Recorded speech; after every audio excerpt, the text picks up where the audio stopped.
Now, for many women, having to change your appearance due to hair loss is understandably distressing, and finding the right wig or hairpiece can be a challenge. Well, Hairspray is a purpose-built wig studio in Donnybrook. It caters for women that have a variety of hair loss conditions, and I went along to the hair club, met some amazing women to find out more. Let's take a look.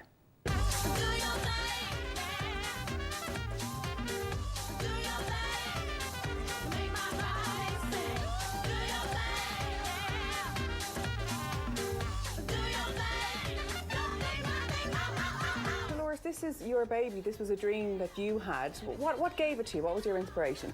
Well, 10 years ago I started in extensions, and first of all I used to get an awful lot of women coming in. I'd be anything but thinning hair, hair loss, chemo. But it wasn't until my sister, we got the news that my sister Carol Ann, who's very, very close to me, and she was undergoing chemo, and she came to me looking for wigs and hair pieces because she was saying that she had no luck going around. So my sister said to me, Dolores, you're just going to have to look into this further. And that was like 5 years ago.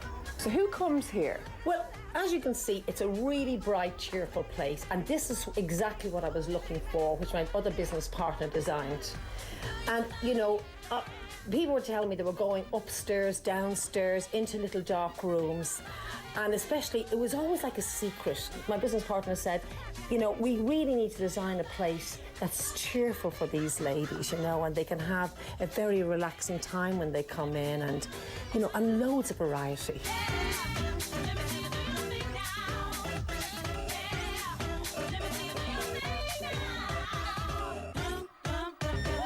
So we can see here, this looks like any old salon that you'd go into for a haircut, for your hair dyed, except you're coming in for wigs or extensions. It's more specialised, but you've got the couch, you've got the open area, you can get your nails done. Was that important? Well, I think it's really important. First of all, the couch, having the couch here is so important, because people that are coming, number one, to pick a hairpiece or to pick a wig, they bring in a family, so they need a space to sit, to relax, to have coffee, tea.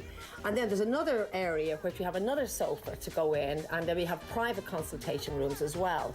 After chemo, we also have a great service that we have many, many different types of hair pieces that the ladies can have. We colour their hair afterwards. We start getting the ladies ready for the growth of their own hair to come when their own hair is coming back. Well, we've designed little pieces for that, which literally work out around €50 for the hairpiece and the fringe.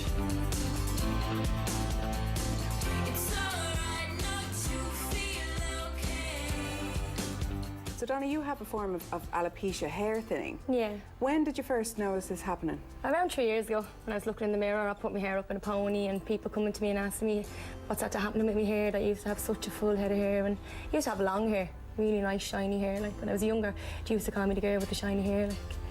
And was it coming out in clumps? Would you see it in the shower or in your hairbrush, or was it more gradual than that? Gradual sometimes, you know. I'd get up and see it on my pillow, or then in the shower, and then I think it was when I noticed it in the hairbrush. When I was pulling it out of the hairbrush, I was like, that's not right. Like. Was it starting to get you down, to affect you? Very badly.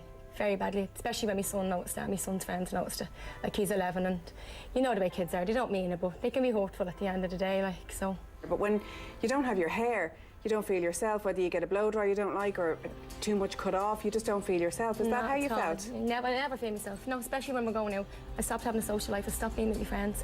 I heard about Hairspray, and then finally came to the hair club, and I got what I wanted, and I was such a happy, happy girl. So what happened? Was it Dolores you spoke to first? It was Dolores I spoke to first, yeah. Lovely, lovely woman. She just introduced me to all the different types of pieces I get, like, because I get the pieces that clip on to my hair, and, you know, she made me cry, but in a good way, not in a bad way.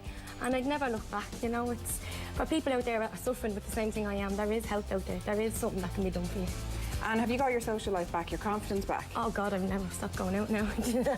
I never stop going out. I love it. You know, I've so many different pieces: an everyday piece, a long piece, a going away piece, turbans for the sun, everything. There's everything in there. Everyone's doing it. Everybody. You wouldn't know who's wearing a hairpiece these days. That's just the way it is nowadays.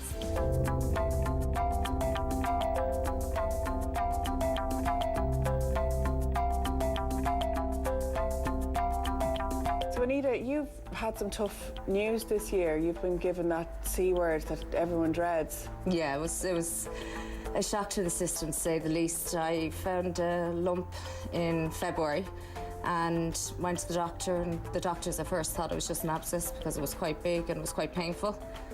But I kind of persisted with it because it was very sore, so I went back to the doctor, and eventually they sent me down to the clinic, did my ultrasound, mammograms, got biopsies done, and then on the 13th of the 3rd, 2013, I was diagnosed with breast cancer at the age of 31. God. So it's a bit of a shock to the system, to say the least. Because you're 31, you're planning your wedding, everything ahead of you, and then this happened. Yeah. How did it hit you? How did you handle it? Well, at first, to be honest, it was just devastation because, as I said, you know, the doctors didn't even think for a while it was breast cancer. And then when they brought me down and sat me down and told me, you could have just knocked me over with a feather. Myself and my mother were there, and it was just devastating. My hair was a big thing because I had long hair halfway down my back, and I'd actually only gotten it to a stage where I was happy with it. And it's just devastating. You just can't explain the shock, initial shock. But it's like anything, unfortunately, you have to get on with it. But as I said, the major thing was my hair.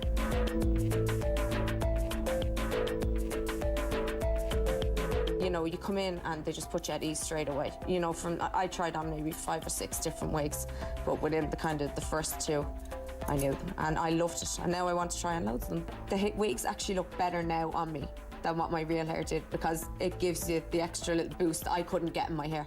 And I don't have to, I literally went for the synthetic one, so I didn't have to worry. I don't have to worry about in the morning getting up and blow dry my hair, and you know, I just put it on now and it's just amazing. I'm kind of a confident, outgoing person anyway, but anyone, even with confidence, it's going to knock you. But when you put that wig on, it just gives you that extra boost.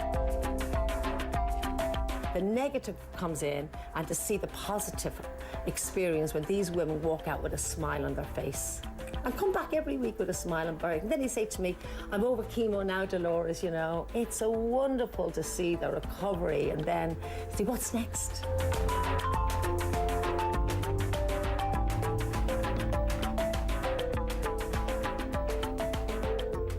Of course, we tend to think of baldness as being a male problem, but 40% of women will be affected by hair loss at some stage, which is about the same as men. I think they just don't talk about it, maybe even as much. I mean, men don't try and hide it, apart from Wayne Rooney that you were looking at there earlier. Well, he's had another hair transplant. Yeah. He was so happy with the first one, he's had the second one. But if the first one works so well, what does he need the second one for? And they have the thought bubble, I want to work at Barnet. I thought that was quite funny. But what an inspirational place that was, and some of the women, Donna, Anita, gorgeous, and Dolores, who ran the hair club. So do check them out if that's something that's affecting you. Right, let's go outside now and see what we can expect in our fashion a little later.